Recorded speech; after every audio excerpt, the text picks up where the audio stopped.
Па има револт затоа што ова се случува во континуитет. Секое второ дете во Република Македонија заболува од респираторни проблеми на дишните патишта и родителите се гневни и ни се јавуваат, едноставно бараат од нас да го мобилизираме граѓанството за да владата преку државните институции го реши проблемот со загадувањето на воздухот.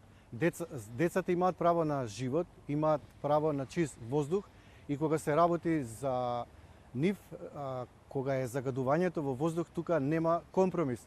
Со кратење на буџетот за чист воздух и здрава животна средина се крати нашата иднина. Имено, владата веќе ако сака да крати, нека крати од нивните плати, од платите на пратениците. Се иселуваат граѓани и граѓанки од Република Македонија како последица на загаден воздух, се разболуваат деца како последица на загаден воздух. Со кратење на буџетот за чист воздух и здрава животна средина се крати животот на децата кои живеат во загадените градови, како што се Скопје, Куманово, Битола, Кавадарци, Тетово и да не ги набројувам други. Морам да напоменам дека со кратењето на парите за чист воздух и здрава животна средина плаќаме многу повисока цена за лечење на нашите деца како последица на загадувањето.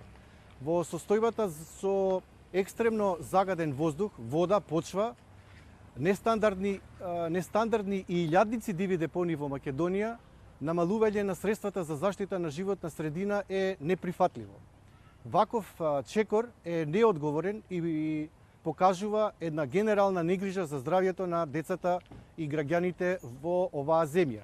Животната средина мора да биде приоритет на секоја влада, зашто без здрава животна средина немаме иднина, немаме живот пред се за нашите деца. Бараме средствата наменети за заштита на животна средина, ако веќе не е можно да се зголемат, да не се намалуваат во предложениот буџет за Република Македонија во 2017. Се обраќам до пратениците, од вас пратеници, очекуваме да ги застапувате потребите и интересите на граѓаните, секако пред се на децата во Република Македонија, да застанете за нашите барања против намалување на средствата наменети за заштита на животната средина. Животната средина мора да стане приоритет не само на ова влада, на сите влади, затоа што без здрава животна средина нема живот. Треба сите родители, граѓани, граѓански организации да имаме општ консензус кога се работи за потребите на нашите деца за чист воздух. Здрави деца, чист воздух е нашата иднина. Ако не се мобилизираме сите и не преземеме итни акции за спречување на загадувањето на воздухот, треба да бидеме свесни, да знаеме дека загадениот воздух убива сигурно и полека. 1,7 милиони деца во светот умираат како последица на загаден воздух. Во Македонија годишно 1350 граѓани умираат како последица на загаден воздух. Секое второ дете, како што нагласив на почетокот, има последици на респираторните дишни органи како последица на загадениот воздух. И секако да нагласам дека PM честичките се многу опасни и ние баравме прагот да се намали на 50 наместо 150, а ако се намали на 50, верувам дека кога е зима и кога навистина е загаден воздух, алармот ќе биде вклучен скоро секој ден.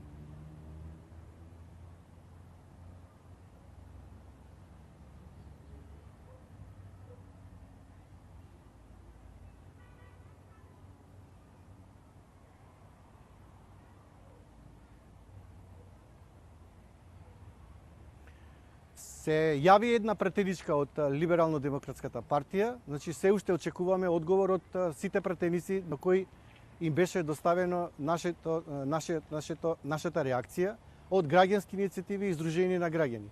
Очекуваме пратениците да проработи нивната свест, совест и одговорност, затоа што тие се народни пратеници, избрани од граѓаните и дека навистина, како што нагласив, ќе ги застапуваат потребите и интересите на децата и на граѓаните и ќе одговорат соодветно на овој наш апел и оваа наша реакција.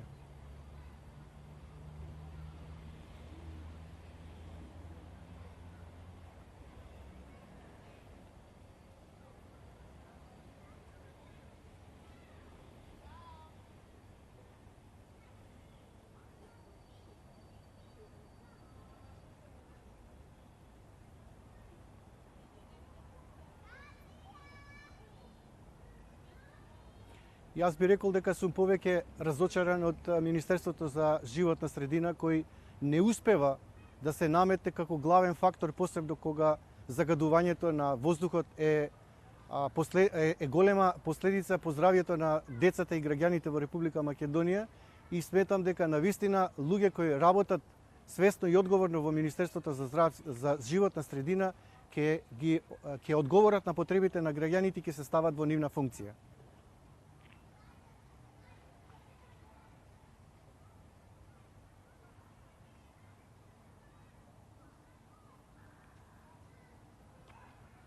Перцепцијата ќе се смени само ако граѓанскиот сектор, граѓанските активисти за здрава животна средина, чист воздух и здрави деца гласно се мобилизира 365 дена, да не чекаат да дојде зима, кога навистина не може да се диши, треба да се движиме со газ маски.